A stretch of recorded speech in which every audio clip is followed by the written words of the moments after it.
Desde tiempos ancestrales, el hombre ha sentido la necesidad de controlarlo todo, incluso el tiempo. Hoy, luego de tantas investigaciones, al fin lo ha conseguido.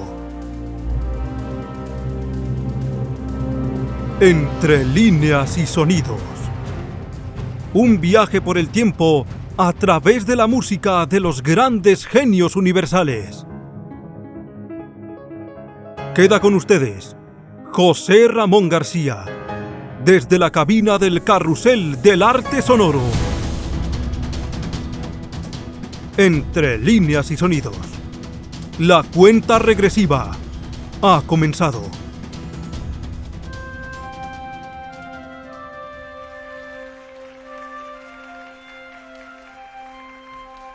Hola, ¿qué tal, amigas, amigos? ¿Cómo se encuentran?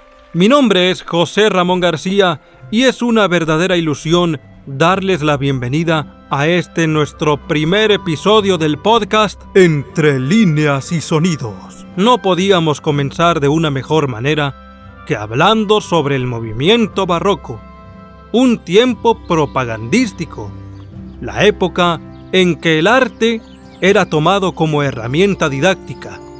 Pero, a pesar de que este interesantísimo episodio comenzó en Italia, queremos adelantarnos un poquito en la historia para visualizar lo que ocurría principalmente en Alemania, ya que es un conflicto bélico que va a marcar de manera decisiva el devenir de la humanidad en esa época y en el futuro. ¿Me acompañan?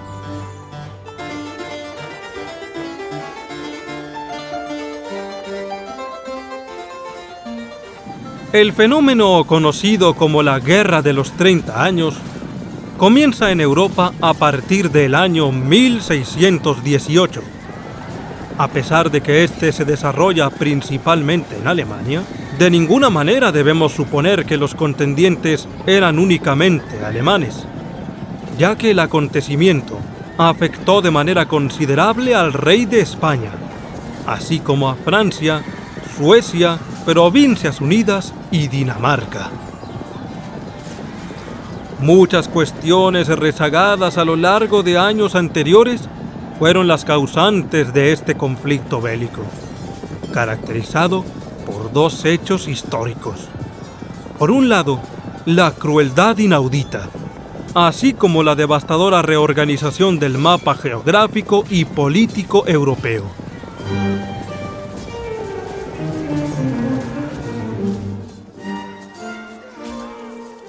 Irónicamente, la Guerra de los 30 años se originaría en Praga, tras una expulsión que pasaría a la historia como uno de los hechos más ridículos y vergonzosos de la época.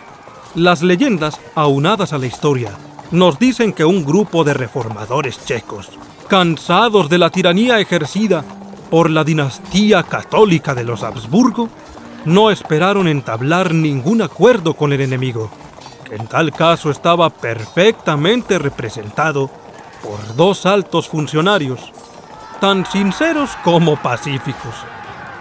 Ambos fueron recibidos con los brazos abiertos, tanto que fueron arrojados con mucha amabilidad por una de las ventanas del castillo de Praga, con tal suerte que sobrevivieron de milagro, mismo que sirvió como argumento para incitar al combate. Dios quería que los protestantes dejaran de hacer destrozos a la moralidad de los creyentes. La prueba mayor era que había salvado a sus representantes católicos de morir, al hacerlos caer en un montón de estiércol. Vaya cosa. Tal hecho pasaría a la historia bajo el honorable título de Segunda Defenestración de Praga, ya que la primera había acontecido rumbo al año 1419.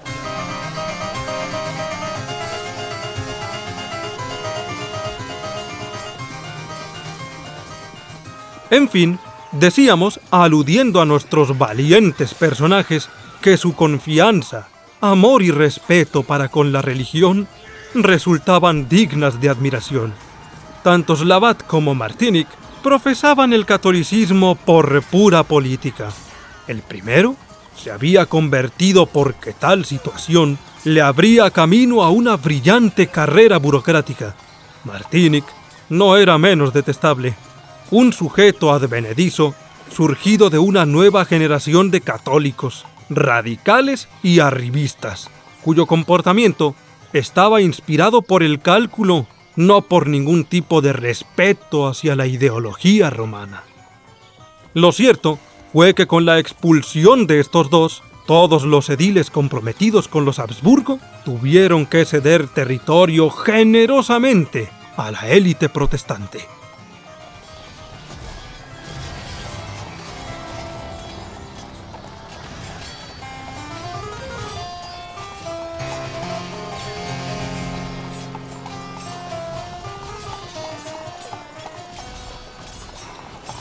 Lo que aconteció después es fácil de imaginar. El enfrentamiento militar, enviado en nombre de las figuras más importantes de ambos bandos, no se hizo esperar, entablándose una lucha sin precedentes, que terminaría convertida en una problemática mucho más decisiva. No solo se disputaba el derecho a decidir qué religión profesar, sino que ahora estaban en juego intereses económicos, políticos y mercantiles, razón por la que príncipes católicos y protestantes cambiaban de bando según les convenía.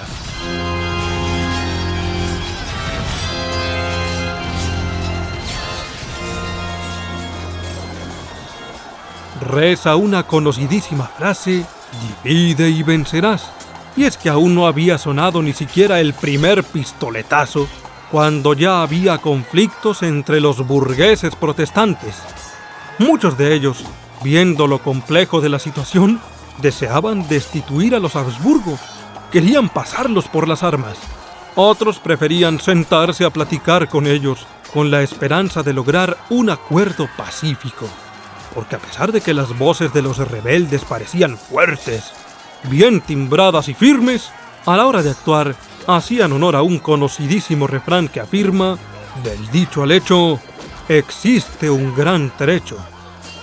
Al momento de la verdad, muchas manos se entumieron dentro de los amplios bolsillos de aquellas casacas de seda. Los dedos se engarruñaron y las finanzas que respaldarían la rebelión, ¡boom!, se vinieron abajo.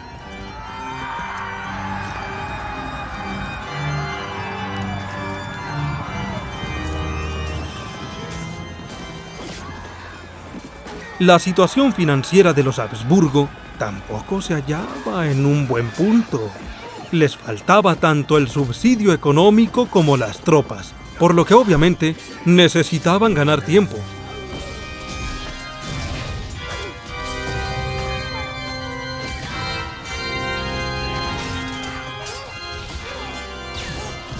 Las últimas patadas de ahogado se estarían dando rumbo a agosto de 1618, convertidas en cartas impregnadas de un anhelo de reconciliación con Praga, enviadas desde Viena por un emperador Matías más muerto que vivo.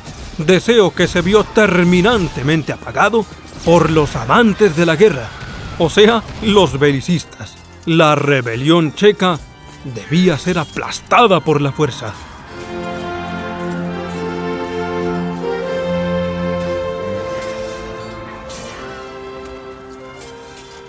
Dejemos el acontecer bélico a un lado y vayamos a Italia, donde nos espera la Camerata Fiorentina.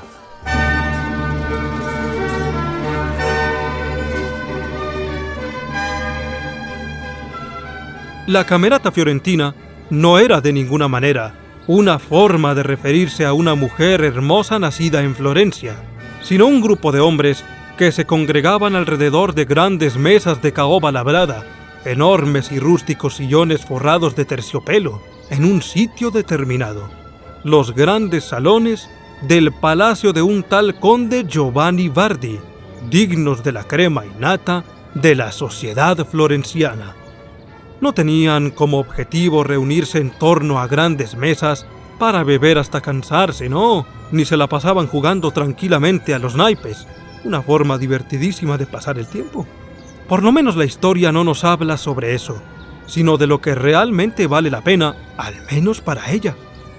Tampoco se divertían viendo televisión, escuchando la radio o con el teléfono celular en la mano, publicando tweets y revisando el WhatsApp, porque para empezar ni existían. Nuestra tertulia comienza a llevarse a cabo a partir de 1573. Como hemos dicho, el que desembolsaba los pesos para que dichas reuniones pudieran llevarse a cabo fue un tal conde Giovanni de Bardi, aunque lo hacía a expensas del gran duque de Toscana, de apellido Medici, mismo que fue envenenado junto a su esposa por ser tan buenas personas.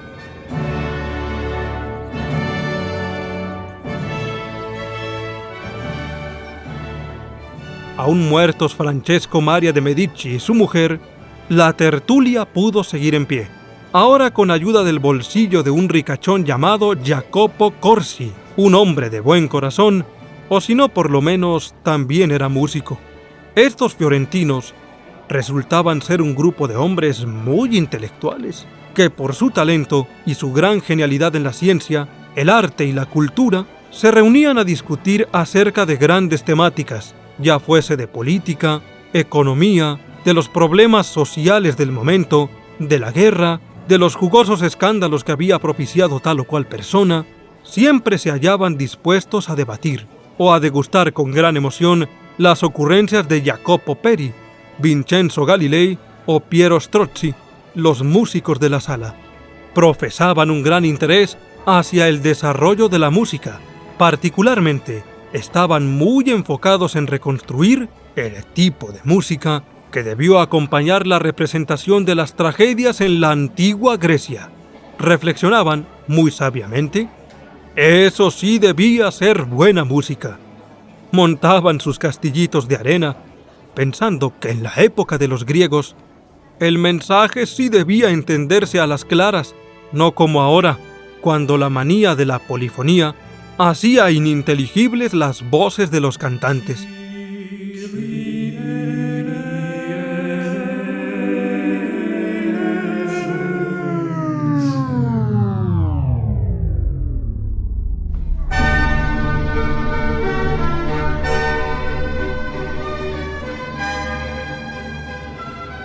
No conformes con imaginar lo que sería de la música si se hicieran algunos pequeños cambios, empezaron a trabajar arduamente para reconstruir en lo posible el concepto de organización musical que debieron haber sustentado los grandes tragediones de la Grecia antigua. ¡Qué lucha! Aún en nuestros días, tratar de emprender una investigación de semejante magnitud sería demasiado difícil, pero dado que ellos eran genios, que no se dedicaban a hacerse los payasos, sino a hablar en serio, comenzaron a aferrarse a los libros. Le dieron una y mil vueltas a las pobres hojas que contenían los textos de antiguos filósofos, desgastaron el papel cuantas veces pudieron, hasta que encontraron el camino de la verdad. Se centraron en la información que pudieron extraer a partir de elementos tales como la lectura, los ballets de la corte francesa, o las mascaradas inglesas, representaciones actuadas pero no cantadas, así como de los madrigales o los pastorales, que eran historias musicales que agradaban sobremanera al público. Y de pronto, como por arte de magia, como si no les hubiese costado ningún esfuerzo, ¡boom!, nació la media naranja, es decir, vino al mundo el recitare cantando, una forma de declamación a medio camino entre el lenguaje hablado y la canción.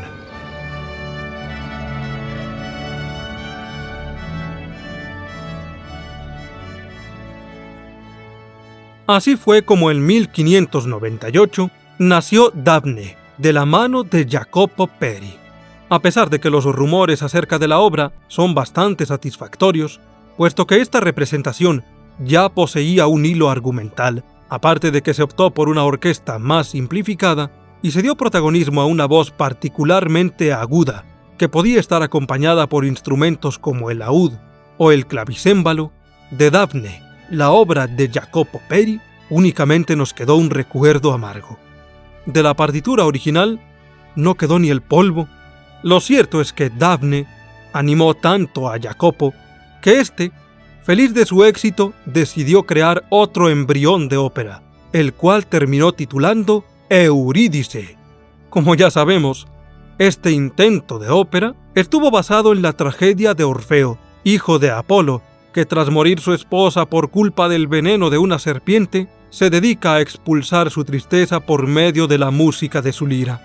El estreno de la obra fue un éxito rotundo. Otra vez había triunfado Peri, aunque dicen las malas lenguas que lo hizo a la mala, a expensas del también músico Giulio Caccini, quien terminó montándole un terrible quilombo al primero, argumentando que la mayoría de la obra había sido compuesta de fragmentos de piezas suyas, por lo que merecía tener el crédito. Válgame el cielo divino. Ladrón o no, Jacopo Peri triunfó a medias, porque su fiestecita la vino a arruinar un joven compositor que se hallaba bajo las órdenes del duque Vincenzo I de Gonzaga, el célebre y entonces poco conocido Claudio Monteverdi, del cual conoceremos sus aportes en nuestro próximo capítulo de Entre líneas y sonidos.